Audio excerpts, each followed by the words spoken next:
नमस्कार, मी धनश्री हाऊस क्वीनमध्ये तुमचं खूप सारं स्वागत करते. आजचा दिवस तुम्हाला खूप छान आनंदात जाऊ दे. तुमच्या मनातल्या सगळ्या चांगल्या इच्छा स्वामी महाराज पूर्ण करू देत. आंब्याच्या दोन छान आंब्याच्या बेटा सुके नेताना घेऊन आले होते आणि ह्याचं छान आपल्याला आता मिल्कशेक असू दे, मस्ताने असू दे, किंवा काही ना काहीतरी करायचं आहे. या आरू त्या आंब्याची पेटी ती खूप बाई.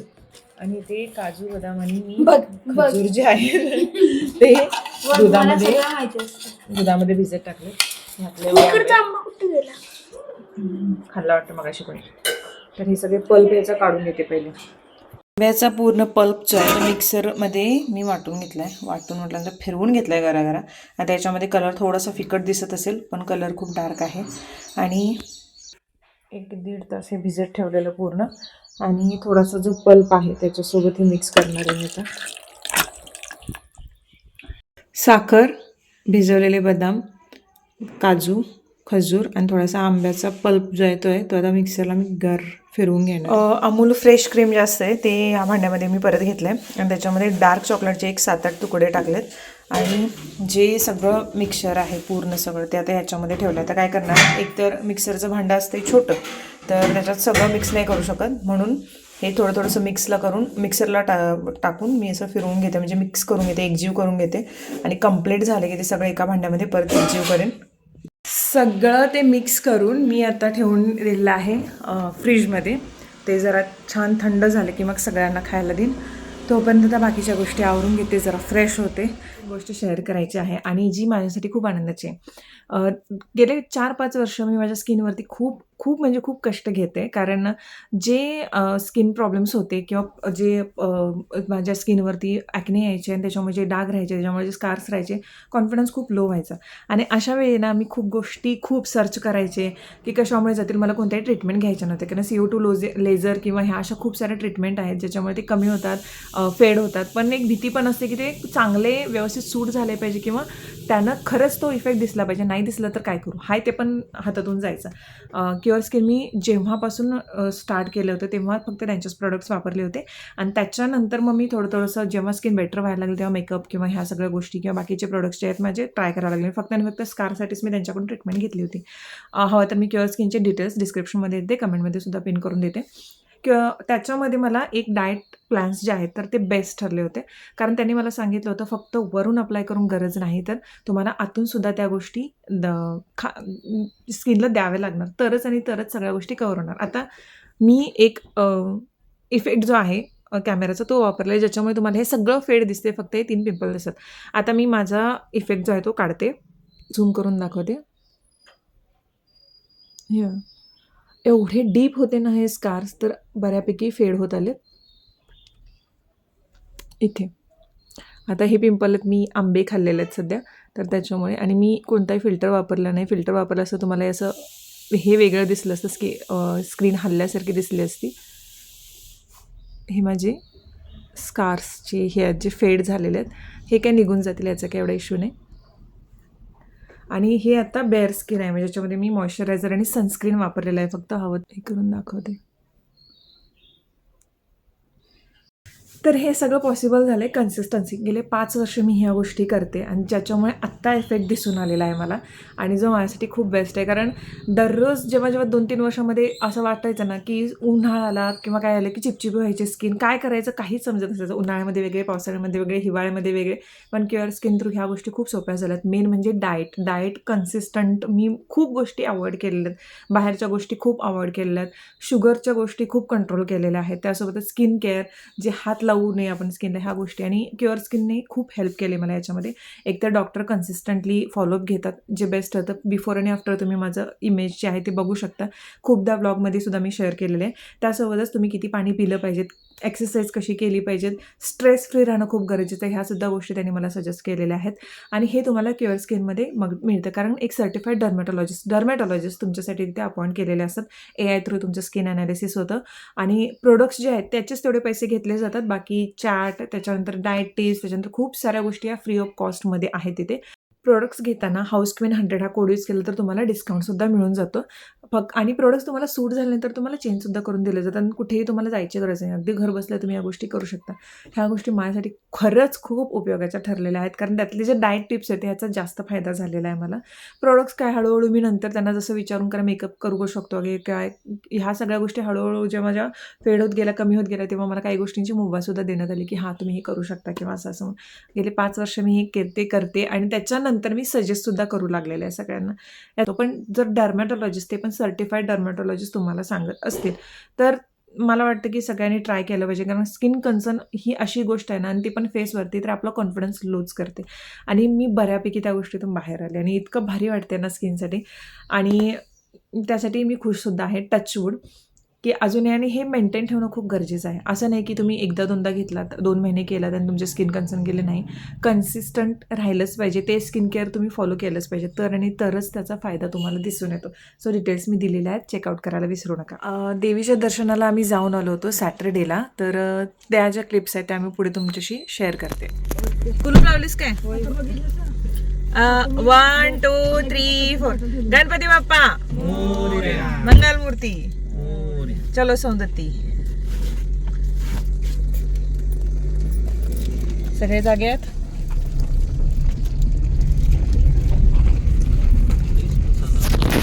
ड्रायव्हर काका जागे आहेत. तुम्हाला जरा 1 तासभर अजून जरा झोप मिळावी म्हणून मी केलंय ते. आम्ही मुद्दामून हे केलेलं नाही उशीर. तुम्हाला जरा झोप मिळू दे. 6ला सांगितलं आता बरोबर होतोय मला. 6ला सांगितलं. वातावरण जरा पावसाळे, रात्री पण जरासा पाऊस पडून गेला, विजांचा कडकडाट असं खूप पडला असं वाटतं तुला. 1 तास पडला रात्री पडला होय. चला देवीच्या दर्शनाला जाऊन येऊयात दरवर्षीप्रमाणे. आमचा गुंड तासभर दमलेले नाही बघते आणि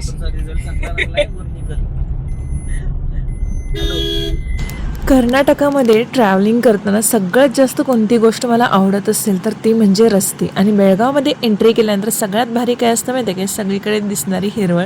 रस्ते इतकी मस्त आहेत ना, ट्रॅव्हलिंग करताना वाटतच नाही तुम्हाला की आपण ट्रॅव्हल करतोय. सौंदत्तीला जाताना सत्यम्मा देवीचं दर्शन आधी घ्यावं लागतं, तर ते दर्शन घेऊन मम्मी आणि मीच उतरलो फक्त गाडीमधून आणि दर्शन घ्यायला गेलो. ते दर्शन घेऊन मग पुढच्या प्रवासाला निघणार होतो. दरवर्षीप्रमाणे मी ह्या वर्षीसुद्धा सौंदत्ती यल्लम्मा देवीच्या दर्शनाला निघते. तिथे पाठीमागे जे मंदिर आहे तर तिथे पाया पडून मग मम्मी आणि मी दोघीच उतरलेलो, बाकी सगळे कुठे काय. तर आता उतरलोय नाश्त्यासाठी. अरे बॉटल घे ना बाळा पाण्याची, ही पण माझ्याकडे. चल नाश्ता करून आता पुढे डायरेक्ट दर्शन घेऊन जोगन भाऊ म्हणून बोलतात इकडे या की हो. आमच्या ब्लॉगमध्ये यायला टाळाटाळ करतात माणसं आता जरा. कुठली माणसं? मोठी माणसं झाली नाही आता जरा, नाही बारीक माणसं झाली. चल नाश्ता करूयात आणि पुढे मग आता जोगन भाव करून. हां ही पण माणसं जरा मोठी झाल्यात आता, आमच्या ब्लॉगमध्ये यायला टाळाटाळ करतात. कोण मी? नाही बॉडीगार्ड आहेत, 2 बॉडीगार्ड. हां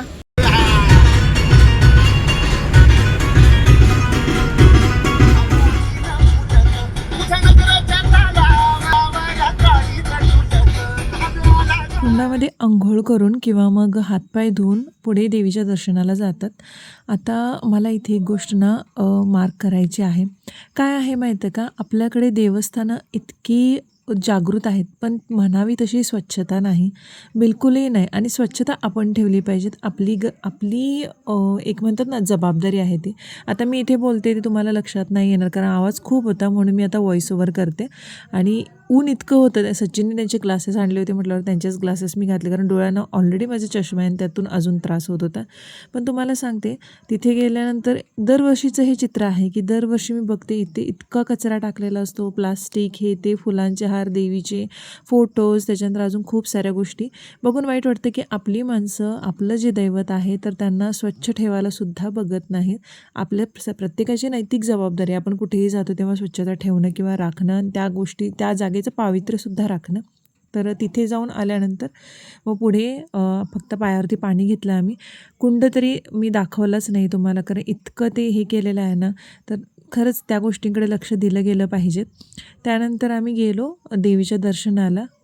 ज्यावेळेला आम्ही आलेलो तेव्हा मला जवळजवळ 1.5 ते 2.25 तास लागलेले. आणि आज काही नाही, डायरेक्ट आमच्यासोबत राजनंदिनी आहे आज. छान दर्शन करून आम्ही आलो. आमचं पटकन दर्शन झालं. आमची राजनंदिनी जेव्हा जेव्हा आमच्या सोबत असते तेव्हा तेव्हा सगळीकडे दर्शन आमचं खूप भारी होतं. अगदी व्यवस्थित, गर्दी नव्हती, काय नव्हतं. आणि ही सगळी लोक माझ्या सावळीला उभेत. झाले दर्शन, आता गाडीची वाट बघायला लागले. आम्ही आता दर्शन घेऊन निघालो. दर्शनाला सगळे लवकर झालं आमचं. आणि आता बरोबर वाजले किती 12 वाजलेत बरोबर. मग आता बेळगावमधून जेवण करून घरी. मग आम्हाला इथून जायला जवळजवळ मला वाटतं 3 वाजतील आरामात. 12 निघालं मग जेवण वगैरे पकडलं तर बरोबर 3 वाजता. घरूनचं प्रॉपर झालं, व्यवस्थित छान दर्शन झालं.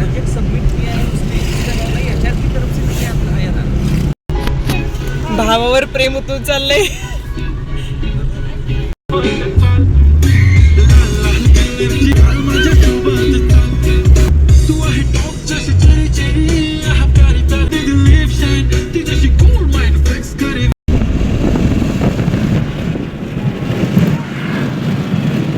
जेवण झालं छान आणि आता निघालोय. हे जेम्स बॉन्ड पाठीमागे बसलेत. जेम्स बॉन्ड साईडला अभिषेक बच्चन बसलेत. थोडे जरा हेल्दी वाले आहेत दोघं पण. आमच्याकडे healthy James bond, healthy Abhishek Bachchan आहे.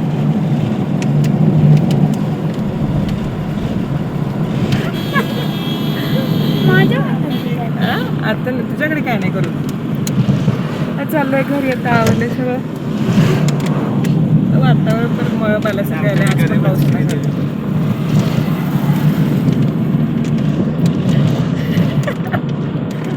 मला काही म्हटलं तरी मला गाडीचा फरक पडतो. एवढी स्ट्रॉंग आहे काही, अगदी काही. तुला कसं कोणीतरी पकडलं तर लगेच रडतीस बघ. ए ढमे ढमे, बाई नको बाई ग. माऊ बोल तिला. माऊ माऊ बोल तिला. माऊ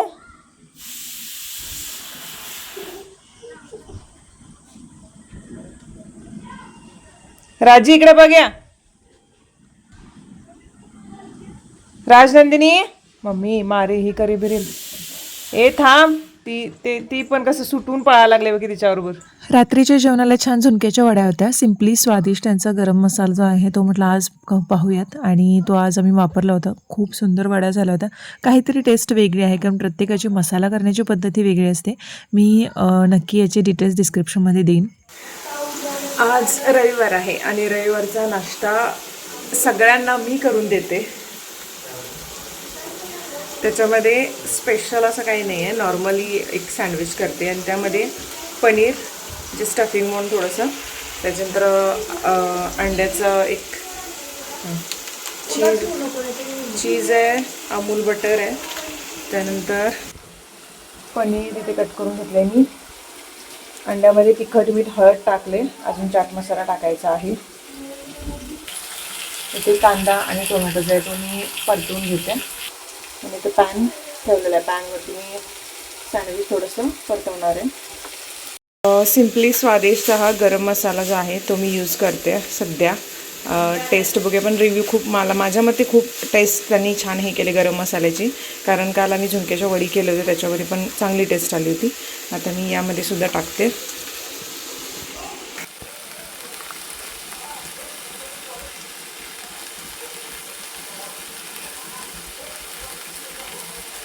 आदल्या रात्रीच सगळ्यांना म्हटलं होतं की नाश्ता मी देणार आहे आज, कारण आज दुपारी पण जेवण थोडंसं खास होतं, कारण सचिन आणि नरेंद्र, राजश्री वगैरे निघणार होते परत जायला. त्याच्यामुळे सचिनच्या डाएटनुसार त्यांना ते पनीर आणि हे ते स्टफिंग वगैरे करून काय काय पाहिजे होतं तर ते करून दिलं. आणि दुसरी गोष्ट अशी की आमच्या घरात कसं होतं की कोणी काहीतरी करणार असेल ना तर गरम गरम खाण्याची जी मजा आहे ती वेगळीच आहे. म्हणून मी जसं जसं बनत होते तसं तसं प्रत्येकाला देत होते, कारण ते थंड खाल्ल्यानंतर एखाद्या गोष्टीची मजा नाही बिलकुलही. कुठलाही अन्नपदार्थ असू देत, तो थोडासा गरम असेल तर त्याचा क्रिस्पीनेस किंवा टेस्ट ही प्रॉपर चांगली येते. त्याच्यामुळे माझी मम्मीसुद्धा जेव्हा मी जेवायला बसतो तेव्हा गरम गरम भाकरी झाली की आधी खाऊन घ्या म्हणते. तिचं नेहमी असते भाकरी झाल्या ती हाक मारते. पण हे जे मी केलं होतं तेही खूप सुंदर झालं होतं आणि खूप मस्त होतं. हाय प्रोटीनवाला नाश्ता झाला होता आज. मस्त वाटला. तर सगळ्यांनी आम्ही खाल्ला तो. प्रत्येकजण खाऊन त्यांच्या कामाला लागले. प्रत्येकाला आवडलं. कुणाचेही रिव्ह्यू घेण्यात मी बसलेले नाही, कारण मी स्वतः तो नाश्ता तयार करत होते त्याच्यामुळे. मग काय मी चला काम को चला. चला गाव सोड. आता कसं वाटतंय गाव सोडताना? वाईट वाटतं.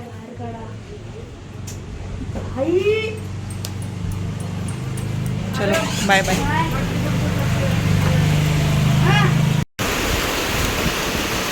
काहीतरी सांगा live weather update. Weather update छान, थोडासा पाऊस सुरू झालाय. ठीक आहे.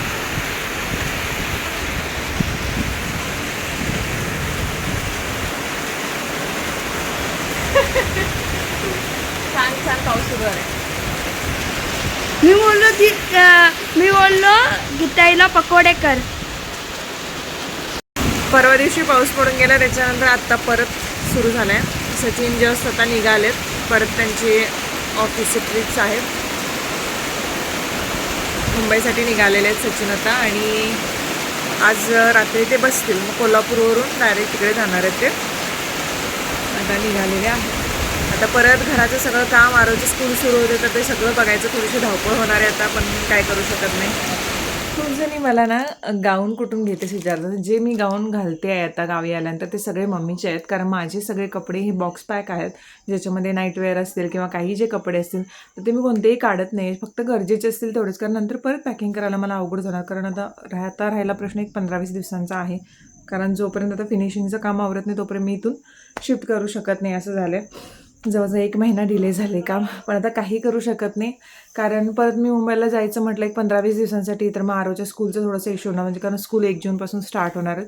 त्याच्यामुळे म्हटलं की सचिन म्हटलं की आता कुठे येतेस सुट्टीसाठी वगैरे, तर राहू दे तू थांब, नंतर बाकी सगळं बघूयात आपण. म्हटलं ठीक आहे, तुम्ही जाऊन या, तुमची कामं आवरून जी काय आहे ते. सध्या एक मोहनमाळ मला घ्यायची खूप इच्छा होती. खूप ट्राय केलं, सगळीकडे शोधते, पण मला हवी तशी डिझाईन मिळत नव्हती. पण शेवटी चंद्रकोर कन्या जे आहेत त्यांच्याकडे मला मिळाली, कारण त्यांनी घातलेली मी बघितली होती आणि त्यांच्याकडे मी चौकशी केली असं त्यांच्याकडे अवेलेबल होती. मग त्यांनी ही पाठवली मला. गेरुआ फिनिश आहे याचं आणि अतिशय सुंदर आहे. चमकही खूप छान आहे. डबल आहे अशी.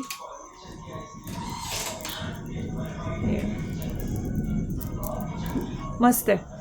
त्यांच्या पेजचे डिटेल्स मी देणारच आहे, कारण जे ज्वेलरी आहे तर त्यांचं फिनिशिंग अतिशय सुंदर. मध्यंतरी बुगडीनं त्यांच्याकडून मी घेतल्या होत्या वाण म्हणून देण्यासाठी, आणि अतिशय सुंदर फिनिशिंग होतं. तुम्ही बघितलं सुद्धा असेल त्या व्हिडिओमध्ये. आणि अजूनही काही दागिने आहेत त्यांच्या पेजवरती. जास्त करून नथ ज्या आहेत त्या खूप बेस्ट आहेत. 5-6 नथ आधी पण घेतल्या होत्या आणि त्या प्रत्येक प्रकारे असं वेगवेगळ्या होत्या. त्यांचं फिनिशिंग छान होतं, घातल्यानंतर सुद्धा छान दिसत होतं. मी त्याचा शॉर्ट व्हिडिओसुद्धा एक केलेला आहे. तर मी पर्सनली खरंच रिकमेंड करेन, तुम्हाला जर असे दागिने घ्यायचे असतील तर तुम्ही त्या पेजवरून बिनधास्त घेऊ शकता, कारण मी स्वतः फॅन आहे त्या पेजची. इतके सुंदर फिनिशिंग आहे. तर हे सुद्धा जे दिलेलं आहे ना, आर्टिफिशियल जरी म्हणाल किंवा इमिटेशन ज्वेलरी जरी म्हणाल, तर त्याचा जो एक लुक दिसतो तो कम्प्लिटली गोल्डन दिसतो. कारण सोन्यामध्ये आता गिरो फिनिश पण येतं आणि त्याच्यानंतर एकदम पिवळं धमक जे सोनं असतं तसं फिनिशिंग देतं. त्यामुळे कोणाला समजतही नाही की हे सोन्याचं आहे की नाही. आणि माझं तरी मत असं असते की दागिना घातल्यानंतर तो परफेक्ट दिसला पाहिजे. मग तो सोन्याचा असू देत, नाही तर मग इमिटेशन ज्वेलरी असू देत, ते दिसताना असं छान दिसलं पाहिजे, त्याचं फिनिशिंग चांगलं असलं पाहिजे तरच. तर हे आता बघू, मी लगेच हे स्टाईल पण करणार आहे, कारण असं एखादा मनासारखा दागिना मिळाला ना की मला कधी एकदा तो घालते. जसं मनासारखी साडी आली की कधी एकदा ती नेसते असं होतं, तर त्या पद्धतीचं आहे. मस्त आहे. आता ह्याच्यावरती काही ते दिसणार नाही व्यवस्थित, पण साडीवरती घातल्यानंतर मी नक्कीच तुम्हाला दाखवेन. असे काही परफेक्ट ज्वेलरीचे जर पेजेस माझ्याकडे आले तर मी नक्कीच तुम्हाला रिकमेंड करेन, कारण सध्या मार्केटमध्ये सुद्धा असे खूप कमी आहेत जिथे फिनिशिंग चांगलं मिळेल. आणि मला खूप सारे येतात असे मेसेजेस की ताई आमच्या ज्वेलरीचं तुम्ही दाखवाल का व्हिडिओमध्ये किंवा याच्यामध्ये. तर माझं असं असतं की ते फिनिशिंग चांगलं पाहिजे, जे मी माझ्या कस्टमरना रिकमेंड करेन, आणि स्वतः मी बघितल्यानंतरच मी ते रिकमेंड करते. आणि मी जर एकदा त्या पेजला बघितलं आणि आवडली ना, तर मी स्वतःहून पर्सनली पण, त्यांनी पण पाठवून देतात कधी कधी, आणि मी पर्सनली पण त्यांच्याकडून परचेस करते जर छान वाटले तर. कारण कसं होतं, साड्यांचे जेव्हा शूट असते तेव्हा वेगवेगळे दागिने त्याच्यावरती स्टाईल केल्यानंतर ते अजून साडी पण खुलून दिसते त्याच्यासाठी. तर मग मी नक्कीच तुम्हाला रिकमेंड करेन. चंद्रकोर कन्या यांच्याकडून तुम्ही नथ जी आहे ती घेऊच शकता. खूप छान फिनिशिंग असतं आणि हा दागिना तरी मला जास्त आवडला. हा पण तुम्ही मागवू शकता नक्कीच, कारण फिनिशिंग खूप सुंदर आहे याचं.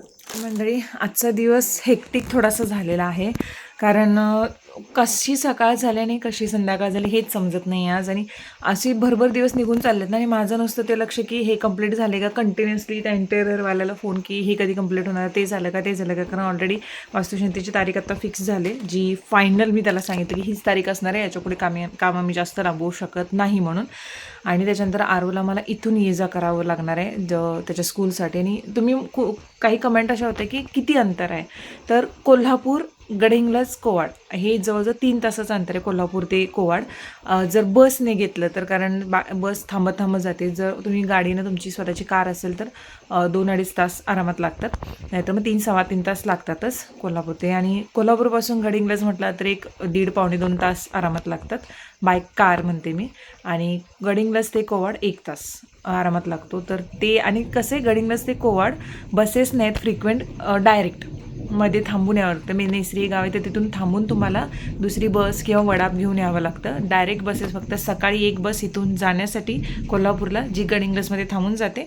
आणि त्याच्यानंतर तिकडून येताना संध्याकाळी 4 वाजताची बस आहे, जी गडिंग्लजमध्ये 6-6:15 येते. आणि त्यात एवढी गर्दी असते, तुम्ही उभंसुद्धा राहू शकत नाही. कारण मी गडिंग्लजला जेव्हा कॉलेजला होते तेव्हा अक्षरशः म्हणजे हालत व्हायची, कारण ती डायरेक्ट बस असायची, त्या डायरेक्ट बसनंच पकडावं लागायचं इथे येण्यासाठी. त्यामुळे दुसरा हेच नव्हता प्रश्न, काय म्हणतात त्याला, एक ऑप्शनच नव्हता. त्यामुळे आता मला डोक्यात चाललं की ही गोष्ट तरी मी करू शकत नाही, कारण आरोचं स्कूल लवकर आहे सकाळी, आणि त्याच्यामुळे मला दुसरा काहीतरी ऑप्शन बघावा लागणार आहे, जेणेकरून त्याला त्रास होता कामा नाही. कारण मी हँडल करू शकते, पण त्याला स्कूलला घेऊन जायचं म्हटलं, कारण स्कूल बस तिथून आहे, जिथून माझं आता घर आहे तर तिथून मी स्कूल बस लावलेली आहे ऑलरेडी. सगळे फीज वगैरे हे करून त्यांना सांगितलेलं की इथे पत्ता आहे, इथून तुम्ही स्कूल बस हे करू शकता म्हणून. पण जोपर्यंत आता तिथं वास्तुशांती होत नाही तोपर्यंत राहू पण शकत नाही कंप्लीट काम झाल्याशिवाय. त्याच्यामुळे 1-15 दिवस मला थोडंसं स्ट्रगल आहे. मग विचार करते की आता नेमकं काय करायचं, की डायरेक्ट जशी मी नेहमी कुठेही जाताना कार घेऊन जाते आता सध्या. कारण हे असं होतं की आपण जेव्हा कमावतो तेव्हा एक आपण आपल्या काय म्हणतात त्याला, आपला एक कम्फर्ट झोन बघतो, की आपल्याला सगळ्या गोष्टी, आपल्याला ठीक आहे आपण थोड्या गोष्टी ॲडजस्ट केल्यात, पण आपल्या मुलांना करायला लागून नाहीत. सगळं छान यावं आपल्या कुटुंबातील लोकांसाठी. म्हणून मी शक्यतो इकडे आले की माझ्या मित्राची जी कार आहे ती रेंटनं हे करते कुठेही जायचं असेल तर. कारण बसेसचं कसं होतं, जशी शहरामध्ये फ्रिक्वेन्सी असते तशी नसते इकडे जास्त करून. तर ते मला नको असतं माझ्या फॅमिली मेंबरसाठी, जास्त करून माझ्या मुलासाठी. तर मग ते ट्राय करते. मुलगा आणि सासरे हे 2 प्रायोरिटी आहेत गावी आल्यानंतर, की त्यांना ट्रॅव्हलिंग करताना इश्यू येऊ नये कुठल्याही गोष्टींचा, त्याच्यासाठी. मग ते आता मी विचार करते की नेमकं आता काय करायचं आहे, कारण 15 दिवस तरी मला कराव्या लागणार ह्या गोष्टी, ट्रॅव्हलिंग, त्याचा अभ्यास, ह्या सगळ्या गोष्टी. पण ठीक आहे, थोडासा स्ट्रगल पिरियड आहे हा, म्हणजे हा वाला तोही व्यवस्थित कंप्लीट होईल असं वाटतं मला. छान होईल, मस्त होईल. ह्याही मेमरीज मस्त राहतील, आणि जे काही होतं ते चांगल्यासाठी होतं. ह्या सगळ्या गोष्टीतून अजून जरा म्हणजे आता निवांत माझी वर्ष चाललेली मुंबईला, काय नाही, सगळं हाताशी मिळते, हे ते इकडं तिकडं. ठीक आहे, आता नवीन काहीतरी इंटरेस्टिंग लाईफ. तर ठीक आहे, नेक्स्ट व्हिडिओमध्ये भेटते, तोपर्यंत बाय बाय.